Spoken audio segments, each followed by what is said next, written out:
What's up, guys and gals? Welcome back to the Nerdcastle for the next episode of Dead State. I'm happy to have you here today as we hang out for a little bit and I guess attempt to... Oh my god. So the hospital's pretty swacked. There's a lot of people out here. It's bad. It's real bad, and I can't imagine good things are going to happen when we try and breach this wall of cars. Can we fit in between the fire truck over there? I don't think we can. What about around the back? Oh, this is a big building too. Okay, so anyways, in the previous episode, we had actually found out that some of the cops had gone bad up in Coleman, and we decided to excuse ourselves of the situation, namely because we were quite outgunned at the moment, and also because I felt like Vic would probably have a problem with killing a whole bunch of cops. It's something I don't think he would have particularly enjoyed. Oh, I'm carrying gas. I was gonna say, why am I so overweight right now? So we got a bunch of Zeds over here, so let's work our way through slowly. I think if we can get him out of the way... Oh, I like how he has latex gloves on. That's kind of a cool little thing that they added, kind of for immersion's sake or whatever. Still kind of cool, though. Alright. This Zed right here, they tend to notice after you start, like, he's been chewed on. My god. All the modifiers that I have in life, chewed on would not be one of them. The chewed splattercat, nope. Being chewed on is not something that I am appreciative of. In certain situations, I might be convinced, but... in most others, don't bite me. Don't chew me and don't bite me. I will not appreciate it in the way that you think that I will. Gotta know you pretty well before that can happen.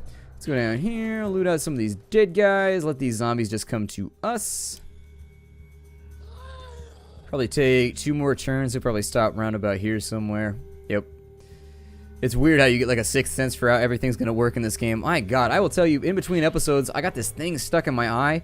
I have no clue what it was. It felt like a sand grain or something. I couldn't get out of my eye. And the more you mess with it, the more your eye swells up, so you have trouble getting it out. It's like a compounding issue nonstop. It was definitely eye-watering. It was terrible. It was absolutely terrible. I finally got it out, but I looked in the mirror. My eye's all red and messed up now. I get stuff. I have really dry eyes, so I have that problem a lot. I always have, if something gets in my eye in the first place, I have really, really dry eyes, and so that's why I can't have contacts. That's why, like, I tried wearing contacts for a while because I don't like my glasses. I hate having something, like, on my face. It annoys me. So I tried contacts for a while, but the contacts would always fall out because my eyes are too dry. They just, like, book, fall out of my eye constantly. I'd just be walking along and then suddenly I'd be like, ah, I'm blind! In one eye, and that would be it. That would be the end. Let me grab this right here. I think it was a bug that let us carry those bows around before. We got a bunch of bows, though. That's pretty cool. Now that I know we can make our own arrows, I may start swapping in instead of the shotguns. Just give everybody bows. Even the people that don't have any range skills, give them bows just in case we need piercing damage, because, frankly, piercing damage is off the heezy in this game. It's amazing. Piercing damage is utterly fantastic in this game and is nothing to be, well, it's pushed under the rug, I guess. I see gunshots going into cars. I see people curled up as though they've been shot, not as though they've been chewed on. So my guess is that somebody has fortified this location, and either they're inside and the place is a mausoleum or a necropolis, or B, once we get inside, we're going to have ourselves a gunfight. What's going to happen, I'm not sure, but let's clear all the undead from the outside first. There it is. Now, I want to make this clear. If you come across the military in this game, you should run. The military is all bad news. Seriously, it's not going to work out for you. The military in this game, they have, like, grenades. They have all kinds of stuff that really, really will smoke you out of your holes until, like, you have really, really good endgame gear. It looks as though the building may have undead inside of it. Be that as it may, it might be a good thing. Like, I don't want to say that everybody in the hospital being dead is a good thing, but them all being dead basically guarantees that this scavenging run will go without any major inconveniences. Like, the zombies have a tough time hurting you. They can only hit me on crit at this point. If they hit Tweedletime on crit, it'll do about 30 damage, but that's on crit, so, you know. Let's get over here with Paul and see. Actually, I should fill people up one by one. Let me see what I can accomplish here before the zombie wakes up. Get him with the bat once or twice. There we go. And run up on this one. Get him with the bat twice. Just sort of run through as fast as possible, getting rid of him. This would be like the perfect quintessential place that you should not do a night mission. Zombies get a huge bonus to hit, and they get a huge bonus to dodge in the dark, because your characters get a flat out just like nerf to their hit rate by 25 to 30% or something like that. It's pretty bad. Why does a firefighter have a bullet vest on? That's weird. Okay, so the firefighter had a bullet vest on. I'm not going to complain about it because ultimately at the end of the day, I can break it down for spare parts. Oh man. There's a bunch of Zeddies in here. Ooh, you feel that lag right there? Yeah, there's a lot of something in here. There's a lot of something in here. This could get out of hand really, really quickly. However, if we can take the place, we're good, because assuming it's like any other hospital, it's probably got a number of things. A pharmacy, it's probably got a number of exam rooms that are all prepped for whatever's happening. It's probably got a trauma ward. It's more than likely got a couple of cafeterias, a couple of gift shops. Chances are we can finally find like a big, big source of like long-term lootery right here. If I can make that happen, I don't know the best way to handle it. Like, on one hand, I don't want to edit out the looting experience. Get her. Get her. Sidestep. Have her swap with him. Go right there, because she needs to be in a cardinal direction right now. Have him to step to here. No kill right there, unfortunately. I was hoping there would be, but no such luck. The zombies are going to take their turn. I'd actually like to pipeline as many of them over to here as we can. I don't think this location will be that challenging given where we are in the game right now. If you had hit this place early, though, I could definitely see you having some very, very serious problems dealing with some of the associated shenanigans that go into... He took 11 damage right there. That's unfortunate. She appears to have had a boob-related injury. Somebody hit her with the magical spell Boob Explosion. Let's go over here. That's a lesser-known school of magic. Not a lot of people use it. It's not really encouraged, to be fair, especially in the Forgotten Realms. The ancient art of boob splatomancy is pretty rough. I mean, it's long term. It's kind of like wielding a crisp blade. It's long term damage for long term damage's sake. I would expect the Red Wizards of Thay to use it pretty often, just because they're kind of assholes. But with everybody else, it's sort of like off limits. It's taboo. It's like necromancy. Oh man, there's a bunch of Zeds in here. Wow. Okay. I've seen zombie movies before, so I knew what to expect, but still, we've got a considerable amount of problems that we need to take care of. And I think, honestly, this could be a battle of attrition is going to be the major part of all this. Like, they're not going to be able to kill us in a stand-up fight. However, over the course of, you know, a long engagement where we're inside here just fighting with the enemy nonstop, I think we'll accumulate like 10 damage at a time as we go through until eventually we have to retreat and do something else. For right now, though, we'll keep it in the down low as best as we can and just sort of like skeef our way through here to the greatest of our abilities. There we go. The wound is sudden and grotesque. The slashed man dies before he knows what hit him. I don't think he knows what hit him anyways. Discernment of like random melee weapons does not appear to be a skill set that zombies should have. What is this right here and why is it empty? Just like an extra room? Huh. Like one of those weird occasions where a map just has like an extra cell open right there. I wonder if they had to leave it because they had some kind of problem with the architecture while they were building it. Weird. I mean, I'm sort of wondering if it's a better plan to just bang on a door for a little bit. Like find a locked door and bang on it a little bit and see if I can get them all to come to me and we can just like work our way through them. And finally, once they all pipeline down to the front door and we've killed them all, we can finally like go back through and loot everything. I don't know what the better plan is right now. I'm sure there are a number of things. This looks like a steam room, like a steam washing room or something for cleaning utensils or a pre-OR. Okay. Alright. There's a Zed over here. Let's get him before he realizes we're in the room.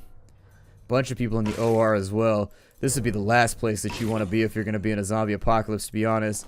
It's going to be bedlam out in here. It's going to be really, really bad. It's going to get ugly quicker than you can imagine. Hospitals and police stations, even fire stations I bet would be fairly inundated just based on the fact that firemen are all trained EMTs. I don't know what to recommend in that situation. Oh good, we're all stacked up on like a weird middle spot. Alright, well we'll go right here. There we go, another one bites the dust. Instead of me. They can take all the mouthful of dust that they want as long as it's not me. I just don't feel like being bit today. Never been bit by a human before. Luckily, nobody's ever done that in a scrap or anything else. Getting bit seems like it would make me real mad. I think about it, I'd be like, oh, if you bite me, it's on now. Like, it was already kind of on. Like, the switch was halfway upwards. If you bite me, I think shit would have to get real. Really? Oh, she critted. See what I mean? Like, I think they're going to randomly crit us every now and again. And through the crits, we're going to slowly accumulate wounds. What are these buckets for over here? Are those blood buckets? What are those? Huh. These OR tables are really dirty too, but I guess we could probably blame it on the fact that people are getting bit up in here and stuff. These two are actually in positions where they can't really accomplish much, so I'm going to let her use the Bowie knife on the zombie and hopefully she gets the job done. Same thing over here, ditto with the katana. Now that he's down, we can actually go back through, see what's on the ground. I mean, I don't know. Picking something up off the ground on the OR. Like, I found an apple. I'd be like, yeah, don't eat that. You found an apple on the floor of the OR. That would probably be the last place I would want to pick up an apple from, aside from maybe like the sewers. There are several locations I would not want apples from, and a OR room floor would be one of them. I don't know how this is going to play out. Since Vic is such a fan of getting bit, I think I'm just going to close the gap right now as best as I can. Oh, they're still back in this room. Are you serious right now? Pathfinding really leaves something to be desired in this game. It sincerely does. Like, they get stuck on so much stuff, and then you end up with weird battles like this where people are all over the place when you figure they're right behind you. And you can't stand around waiting for people to gather either, because then the zombies become aware of you, and then they get the first turn, so the initiative is all theirs. Oh, Paul. One zombie, and you managed to get knocked down a bit. One zombie, man. One zombie.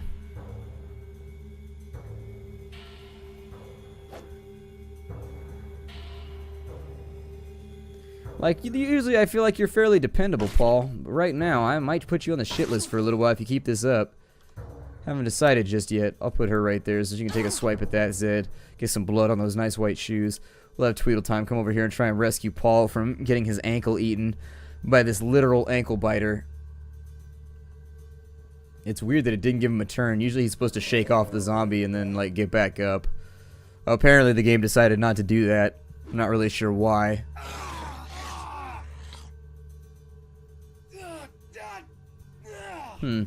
Looks like it may have shifted. It played the sound effect for when somebody gets infected. He didn't get infected though, so I don't know. Got enough armor on, right? I don't think a zombie could chew through leathers. Like, riding leathers seem really, really unlikely that a zombie would be able to get through it. Even sitting there just gnawing on you. You get a nasty pressure wound. Like, you would get yourself a bruise from it, but I don't think it would ever be able to break through. Leathers just seem like they'd be too thick. If you can fall off a motorcycle and not have your leathers rip, I have a hard time believing that it would happen from a zombie bite. I don't know. He's got a bullet vest. Yeah, they always do. Either way, those are each worth one scrap, so that's why you tend to pick them up, or they're worth one part when you break them down. I haven't broken down anything in a while. Okay, so we got a stairwell right there. I think I'm gonna go floor by floor for right now. I'd like to keep the fight sort of just isolated to one area at a time. It actually looks like the loot nodes here are a little bit diminished, strangely enough. I don't know, maybe they used up a lot of their supplies before the undead overtook like the whole thing. I don't know. Let's go ahead and finish her off. We've got a shredded doctor. She likes to go to the gym. She works out. You know, it's the thing she likes to do. She likes her muscles like she likes her lettuce. Shredded.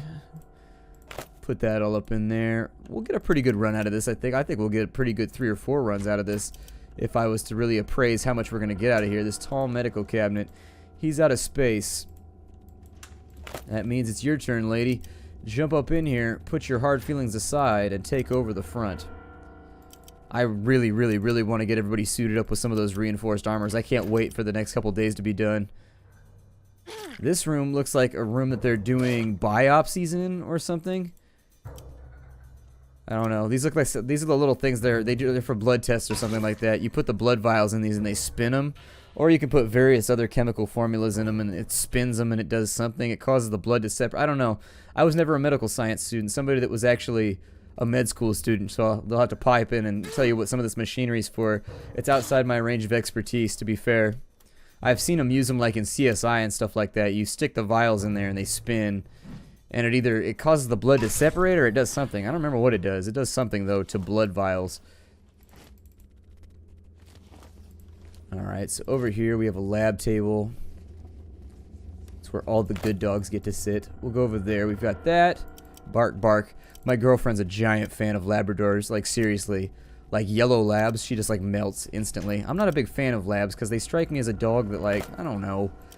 They're too family-oriented. I want a dog that'll be like what you do in my house if somebody breaks in. Like, my house got broken into a bunch of times when I was younger, and it's made me, like, super paranoid about bumps in the night. Like, just because, I don't know, it's an invasion. Like, after that's happened to your house, it's like an invasion of your space, and so you never forget it, and it just makes you increasingly paranoid forever after that. Just the thought that somebody was, like, up in your house while you were sleeping, just, like, going through your stuff.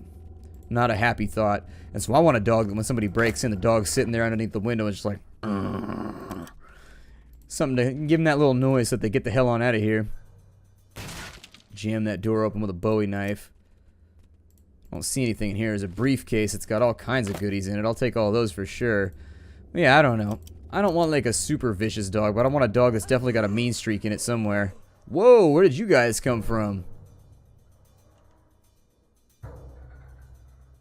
The hell? This game, I swear to God. This game. Every day it's some new buggy shit with this game. We have zero. We didn't even make that much noise. We broke one door. I wonder if you break a door in here if it automatically spawns a bunch of corpses. That'll suck super hard if that's the case. That'll make this just like a giant slog. This appears to be office and admin, so we'll move people around so that they can escape. Basically, you want to give them a little bit of space so that they can separate, is what you're going for. Because if they don't separate, you can't attack them and they can't attack you, and you'll just sit here forever. This guy's got one of those old... You could tell when this game started development by the model of that laptop right there. That's like one of those HP models that they started releasing right around the time I got out of IT. It's one of those HP models with the swiveling top on it when they were first starting to play around with touchpads. Touchpad PC hybrids. You can tell it looks just like an HP. It's got the same color scheme. I don't know where this zombie is that just wandered through the hallway. I have no idea what's going on over there, so frankly, I can't even tell you. On this side, though, we got a Scroogey and we got a couple of things. Let's get up in this laptop. But yeah, I don't know. I'd like a dog with a bit of a protective streak. I'll tell you that. Something like a Tavarin or like a Pitbull. Like a dog that can discern like whether or not the family's in trouble. And then like intervene. You know what I mean? Like something that's not going to like sit there and just be like, hey, he threw me a sausage, so now he's my best friend. I clearly see nothing wrong with this situation. I've met a couple of like, yeah, I think every time you break a door, it actually spawns zombies on you. I've met a couple of labs that had mean streaks in them, but not very many. I don't mean to say that labs are like worthless. They're great family pets if you live in like a safe area and you're not like concerned about burglars or anything else. Great dog, in fact. I just want something with a little bit of angst in it. Not too much though. I don't feel like having. I don't want to be one of those people up on the news that were like, it was such a good family pet. Definitely wouldn't rescue it either, to be honest. I just don't trust other people to raise a dog for me. Not a situation that I trust at all. Like, there's a lot of messed up dogs at shelters that have, like, weird psychological issues and stuff until, like, they become part of your family. You don't know what those issues are. Makes me nervous. Makes me very, very nervous. I don't know if some guy beat this dog with a can of green beans, so every time I turn on the can opener, he's going to lose his mind and, like, go straight for the throat. That's something like you legitimately worry about with shelter dogs. I don't know. I prefer to get a dog young. I get a shelter puppy maybe, but I want to train it myself. That's like a big stipulation for me. Because like retraining a dog that already has like a bad tendency, like violent streak in it, or a streak that you don't even know about is incredibly problematic. And sometimes it's like an otherwise, a lot of people be like, well, it's how you raise the dog. I'm like, well, sometimes no. Like some dogs just have a mean streak in them somewhere and you just don't know it until it pops out. And by then, it's usually way too late. Oh my god, can we stop fighting in a hallway, please? Like, seriously, let's stop fighting in this hallway. Like, try and work our way out here. Like, escape, maybe. Yeah, I think it spawns guys every single time you open a door. Which is not necessarily a mechanic that I'm super happy about, but at the same time, you can't really do much about it either. It is going to turn this place into just an ungodly slog. Which I don't think is the point of video gaming. Video gaming in general, you kind of want to stay away from sloggery. Is that even a word? It is now. Sloggery by Splattercat. Sounds like a really, really bad perfume. Sloggery by Splattercat. He is apparently over here somewhere.